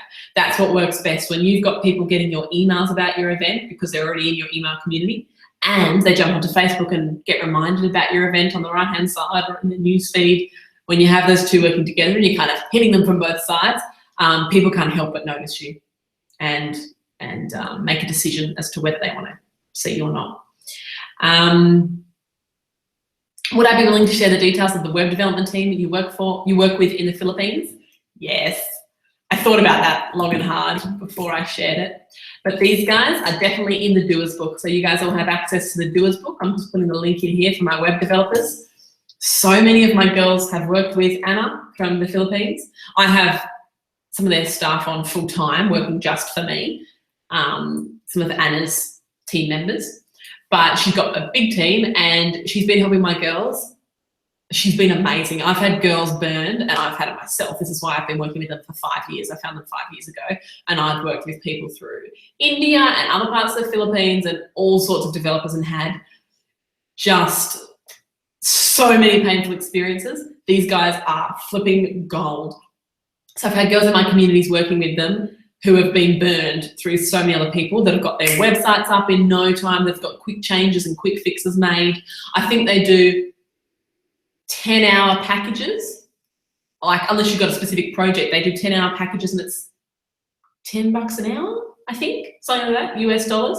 So you buy $100 worth of time and then you can use that in any way. So one project might take an hour, another project might take 4, and you've kind of got that there to use. And these are just, I've just got so many amazing reports from these guys. I knew they were good, and I was like, oh, I wonder if they can scale and help out my community as well. They haven't dropped the ball. They've been really great. So, and the biggest reason why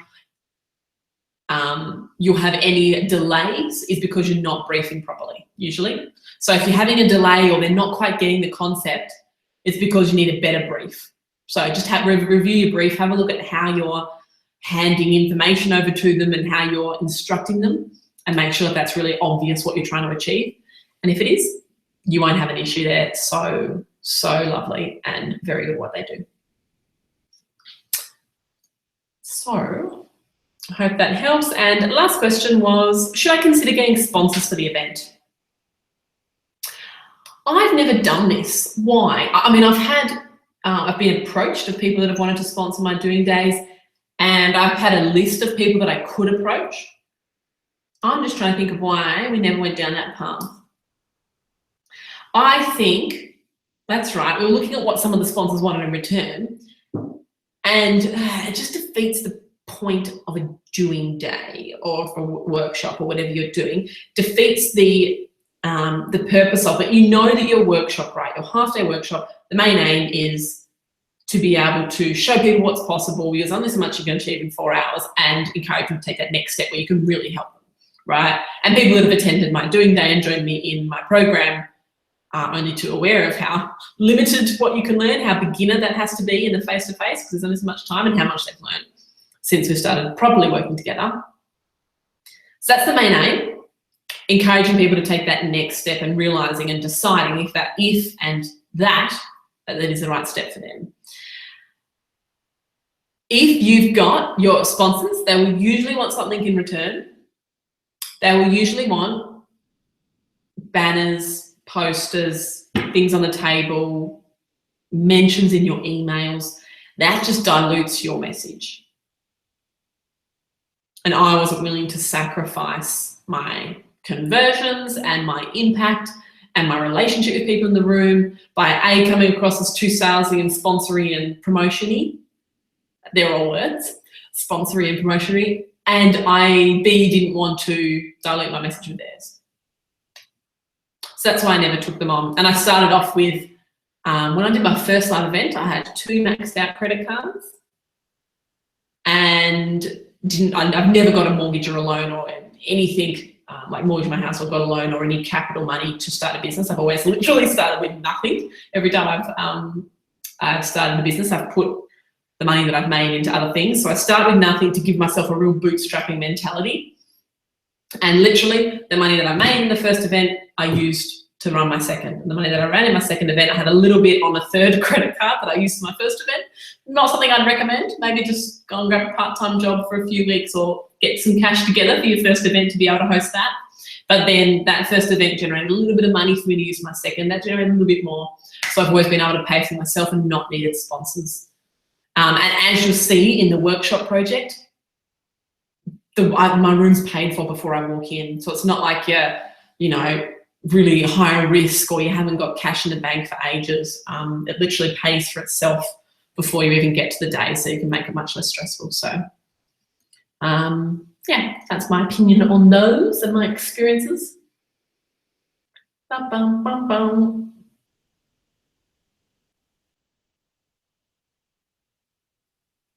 Awesome. Okay, Svenja, let me answer yours. Person transcribing this, SVENJA. Okay.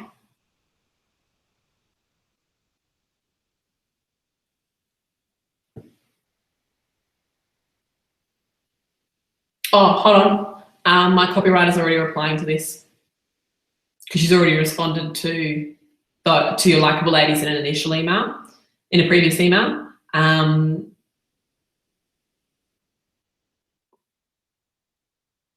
Cool. To your email number 1. So she's just she's in that right now at the moment. What's the date today? Yeah, she's just finishing that off yesterday. So not a problem. I can just give you some quick feedback to save her time as well.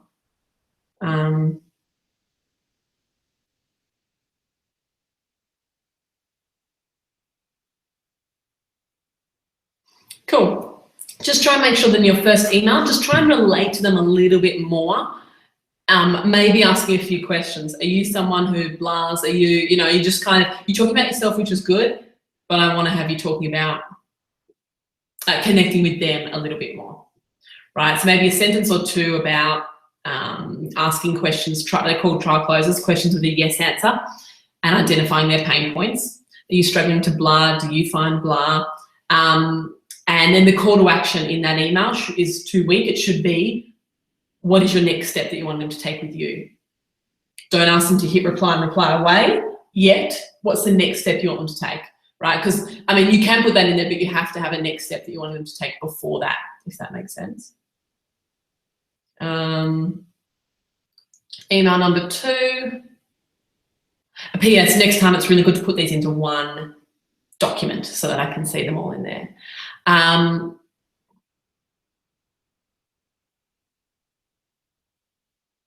Yeah, I want you to look at my Likeable Lady emails because these aren't written towards my Likeable Ladies. Yeah, yeah, if you can look at my Likeable Lady training. Are you in the workshop project? Yeah. It's just like you haven't got stories in any of these. You've got some good trial closes and you've got short sentences, which are good.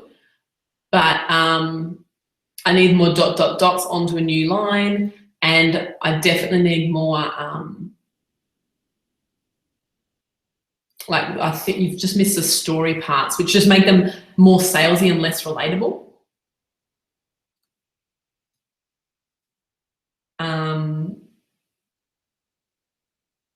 Yeah.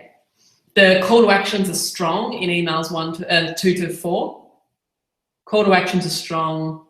The trial closes are good. You just need a few more ... dots, and you just need to make sure that you've got those story elements. So just go back through my cheat sheet on Likeable Lady emails and make sure that you're ticking the boxes for what should be in each email, because there's a few things missing in those. Particularly the stories in emails 2 and 3 are missing. Cool.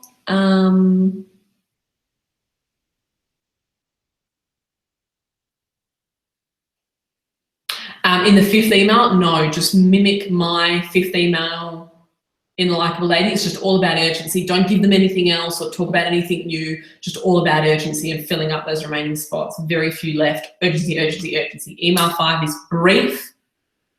And look at my email 5. Just mimic it directly off my email 5. Very, very brief. Urgency, urgency, urgency. Don't introduce anything new yet. It's gonna dilute and confuse the message. Okay, next question is from Donna.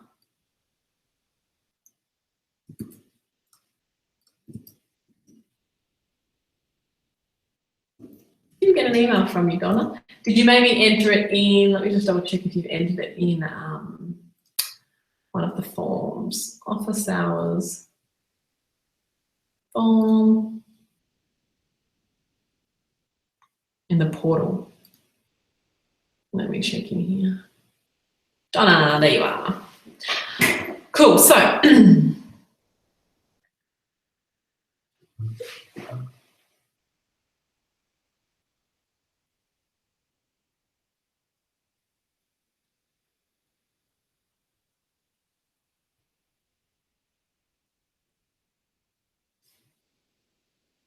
okay, I'm wondering with you if your offer is strong enough. So this is where she's doing a new product campaign where people pay $5 to reserve a desk lamp at $100 instead of $180.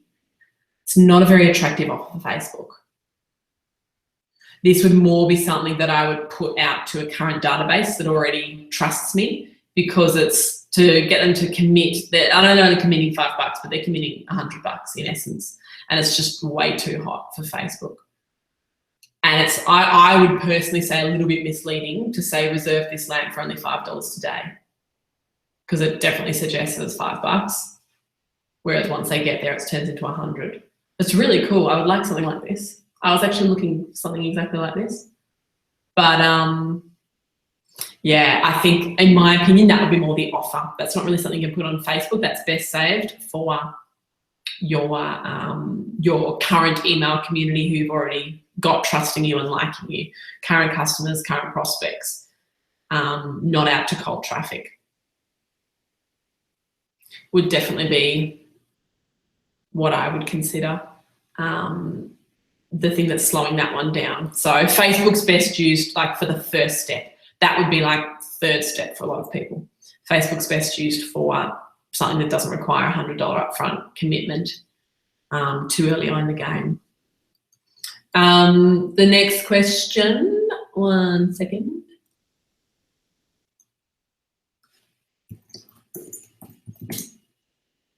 There you are. Okay, Monica. This is the one where she was getting some, you know, good traction and then it just stopped working.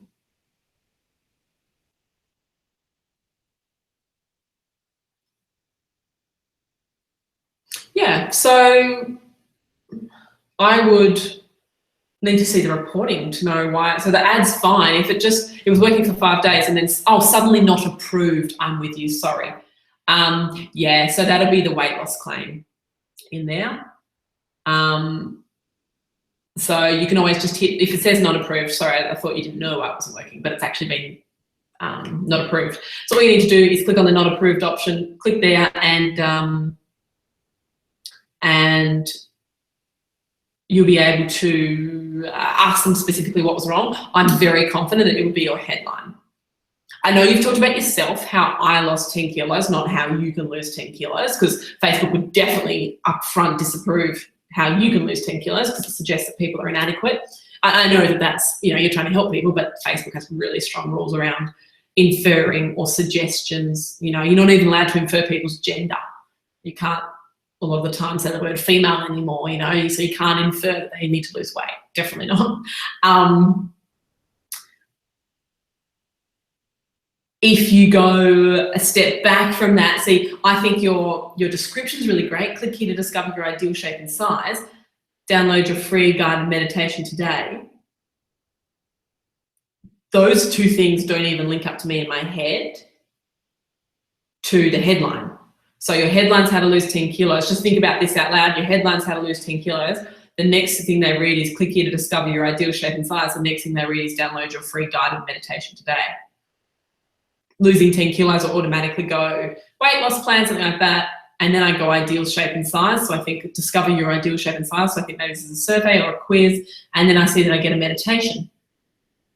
You know what I mean? So just flowing, making that flow a little bit better.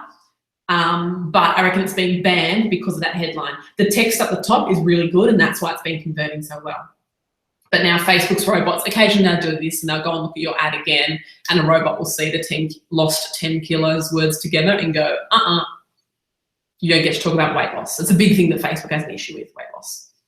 And you can imagine if they were approving all the ads like this and someone in their area to a whole heap of people that do similar things to what you do, and their whole feed would be filled with lose weight, lose weight, lose weight, lose weight. And that's just not a nice place to be as a Facebook user. So Facebook do that to protect their users, and that is what they would be liking about your ad. So tweaking that headline, and I think the next two headlines are perfect.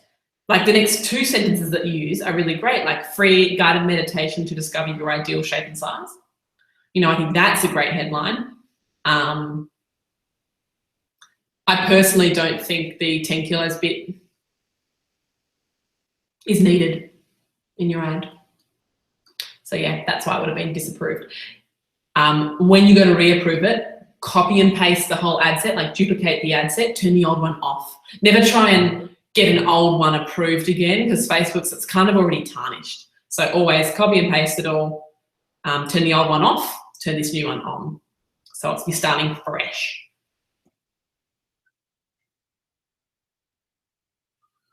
Cool.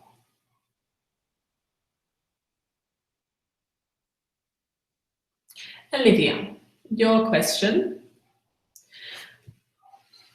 Your panther question. I don't think it did come up, Olivia. Panther.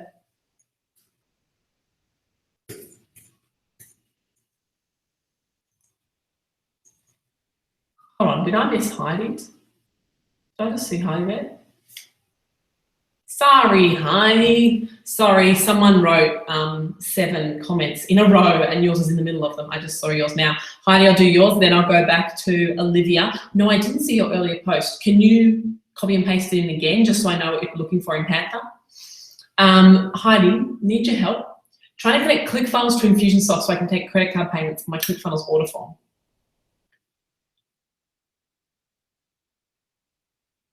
So all you need to do is go to, Infusionsoft is being used as your email marketing tool, right? So in ClickFunnels, just let me jump into my account so I know.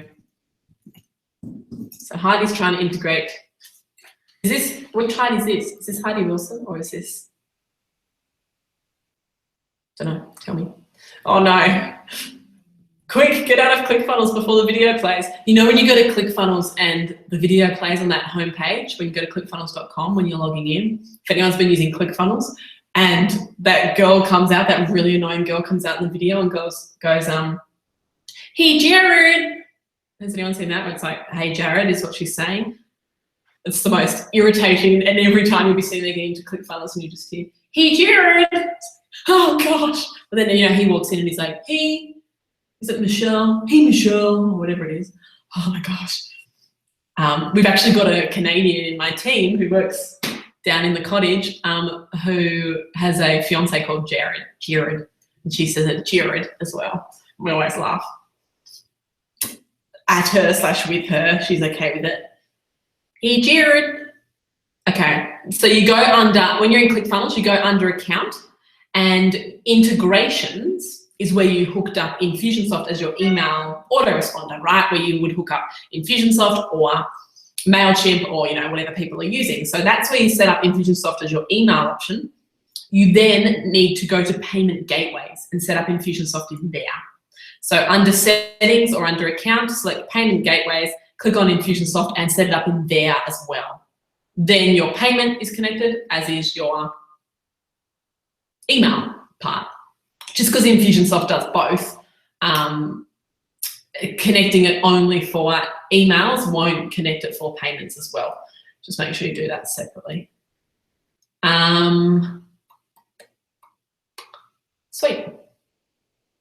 That will certainly help. And then you probably, I'm guessing you use, with Infusionsoft, you either use PayPal or something like that in Infusionsoft to actually process the payments. Now, I was answering, hold on, who was next?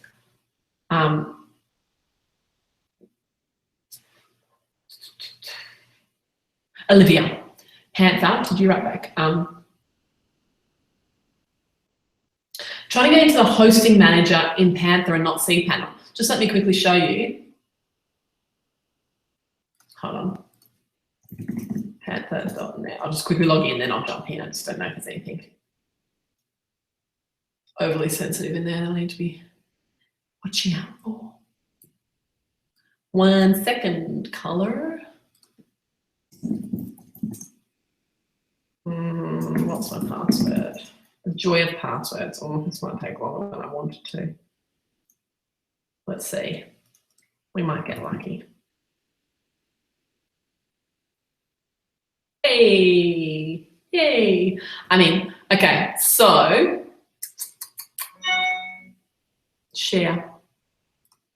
Hold on, let me just quickly open up the page that I want to get into.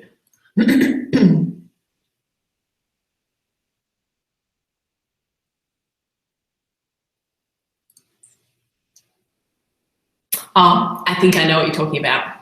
I think I know what you're talking about. So,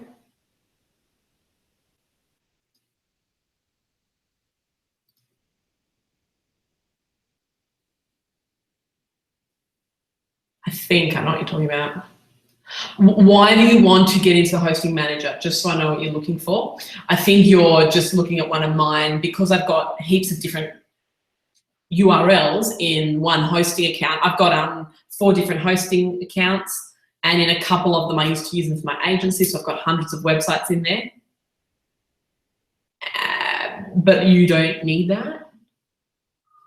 I'm just wondering why you want to get into the hosting manager. cPanel should have everything you need. That's setting up your email addresses, that's setting up WordPress, that's doing all the stuff you should need. So just double confirm with me why you want to get into the Hosting Manager, and I'll be able to just share my screen and show you where to find what you need. Okay, cool. Let me just quickly show you, Olivia.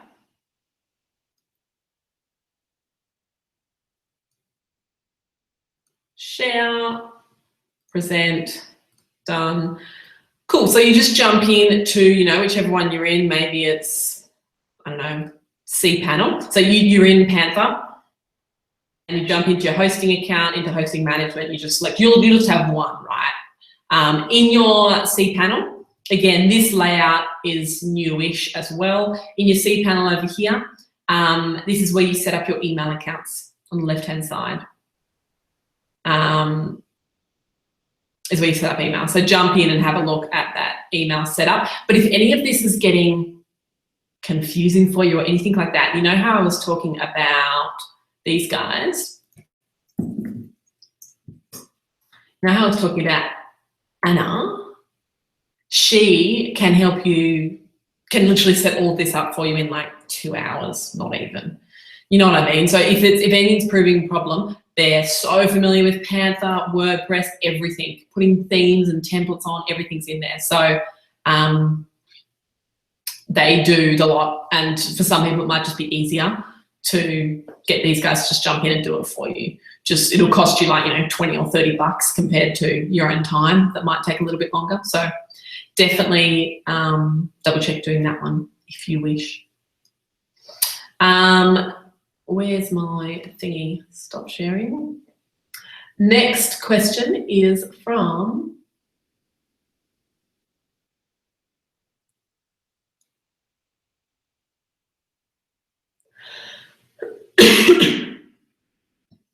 cool. Next question is from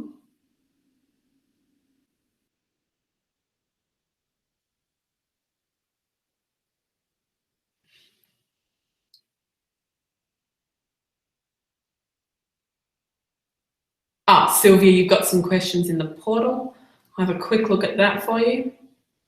We're almost out of time. Sylvia, S.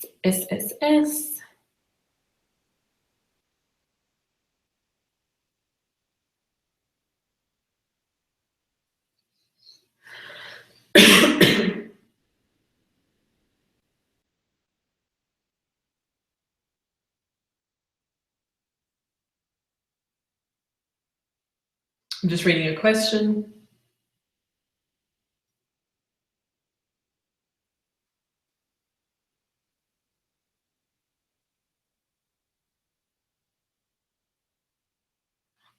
Yes, sorry, that did change. I put a post on the Facebook page and just added that into some of the videos again.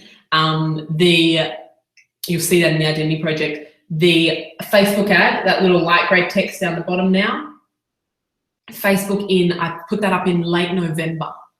In late November, Facebook said, hey, all of a sudden, they're just like, hey, we don't like you using that grey bit for anything other than the URL. We don't like you putting just words in there. So don't have that grey bit, just like delete everything in that grey bit. It's fine without it. They don't let you put normal text in there. That did change late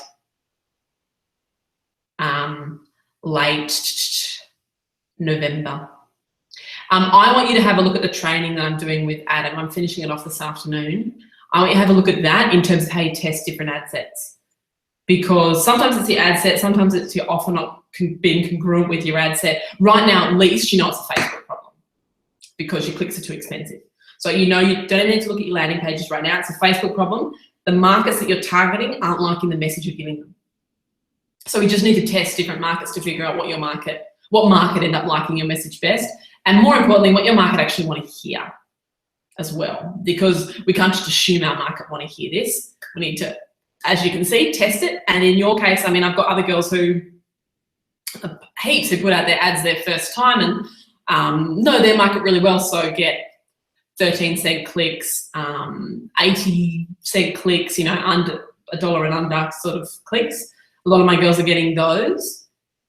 But for something that's a little bit more high trust like yours is, and a bit more of a personal brand, we definitely need to figure out what they actually want to hear from you, because it's not quite working yet. The only other thing with yours too is while you wait for the training, I would just quickly duplicate that ad set and I would try changing the image. I just wonder if the image is too homemade. And I know homemade images can convert really well, but that may be an issue in your case. So just try and get one that's a professional, you know, kind of photo of you. Something that doesn't look as like, you know, you've just taken it at home. Try and get something that's a little bit more professional of yourself and putting that in there instead. And just see if that impacts on the clicks itself, cost per click. I do want you to keep an eye out for this training though that we're doing, because in that training we're going through what to test if it doesn't work first time around. If your market are like, nah, we don't want it, which your market in essence are, if they're not clicking and your clicks are costing $6, in essence they're going, nah, we don't want it. So you're either talking to the wrong people or you're talking to the right people in the wrong way. It's either the ad's broken or the ad set isn't resonating. So that we're going to show you how to tweak and play with different things until you finally nail it and figure out exactly what it is that your market want from you.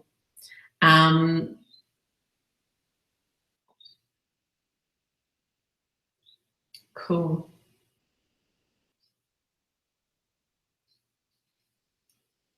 Let me just look at one more thing.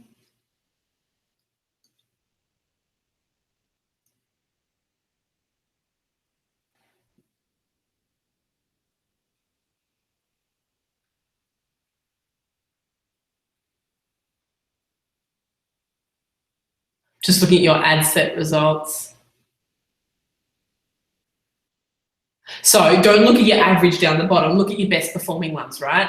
So it seems to be that males, so like you haven't kind of got enough reach yet for me to know. Like you just need to let this run for a little bit longer, but it looks like males are receiving it better than females. Because you're getting, if one of your clicks there is $1.30, right? So that's one big thing, and you'll see this in the training as well. When you're testing different ad sets, say you've got like, or different parts of the ad set, say you've got, I don't know, where's my, I'll just choose this. Say you've got 5 ad sets you're testing. Maybe I'm testing 5 ad sets, and maybe I'm doing a baby product, right? And one are mums with an interest in, I don't know, Kid Spot, which is a big blog in Australia. Maybe one is mums with an interest in, I don't know, Huggies or whatever, right? Just playing around with Huggies. Maybe one is my lookalike audience. Maybe another one is mums with an interest in Babyology or whatever that other big brand is in Australia. And maybe another one is mums with an interest in Mum Central. Mum Central is pretty big in Australia too. Anyway, let's pretend I was marketing to mums in Australia. Maybe like you need to give them time to warm up, because this one here might have only got one lead and might be one inquiry and might be averaging out at, you know, $6 for this one. Whereas this one might be 90 cents. This one might not have got anything yet. This one might not have got anything yet. And this one, like as in blank, no results. And this one might have got, might be $2 clicks. So because these ones aren't optimized yet, it will bring your whole overall cost per click up. But the thing is, after 48 hours, 48 to 72 hours, but usually after 48 hours, I would look at this. If I was still tracking this ad set at $6 an ad set, turn it off. I don't want to pay that much for a click. So turn that one off. This one's probably going to work really well. So I would add $5 a day to this ad set and just let that sit for a little while. And maybe I'd leave this one on for another day, maybe to see if it dropped at all. If not, it's too expensive for a click, so I'd probably remove that. You know, playing around with those and testing different ad sets, you'll end up getting a whole heap of ones that are super cheap. So that's what we're going to be expanding on in the Facebook training that I wanted to release to you guys this week, just to give you some extra tips and feedback. and also just run you through the layout of Facebook, because literally I had a different screen in one account in Bali compared to a different screen in another account compared to a different view in Australia when I got home. So I've already just in the last couple of days seen 3 different versions of Facebook that I've been using that all have quite different layouts. So I'm going to be showing you how you decide which buttons you need to click on when they might not be in exactly the same place as what's on my screen. So it's all, in your case, it's all about testing ad sets. I wouldn't rule out the ad because I can see low clicks for you. I can see $1.30 clicks, and I reckon we could get that down lower. You know, it's just that we're not, yeah, it's just that it's dedicating budget testing these lower ones and it hasn't got to the point yet where it's got a click. So that's a really good screenshot to send me because that's really obvious to me what's going on there as well. Look, you've got, for that same audience, you've got some, we've also got some, when you're looking at all of your clicks, you've got some 85-cent clicks, you've got some 10-cent clicks. You're fine. We just need to know how to test your ad sets. That's what this training is perfect for. So please watch that training that we'll be doing today. It should be up tomorrow, hopefully. It all just depends on how fast my internet speed is. If anyone's dealing with NBN in Australia, I feel your pain. I've been dealing with NBN for 11 weeks, 12 weeks almost now. And I still don't have internet, and I'm still operating off dongle things. If you're overseas, Australian internet is the worst in the world. And then all my neighbours told me yesterday that NBN is actually slower than the old internet. Anyway, okay, stop complaining, Grace. Okay. Next, oh, I've got to go, don't I? Caroline, I didn't, but yours is in my list, so I'll be able to help out with that one via email instead, because I know you weren't able to join until 15 minutes ago.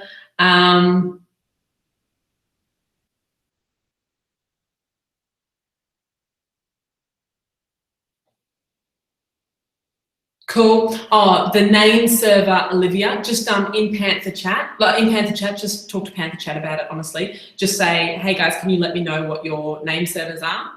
And then you'll be able, they'll just give them to you in the chat, and it's really quick and really easy. And then you can go and paste them into Crazy Domains so that it's pushing through to the right place. The good thing about Panther is you can actually give them your Crazy Domains login and they'll go and do it for you for free. Don't know how they make money doing that.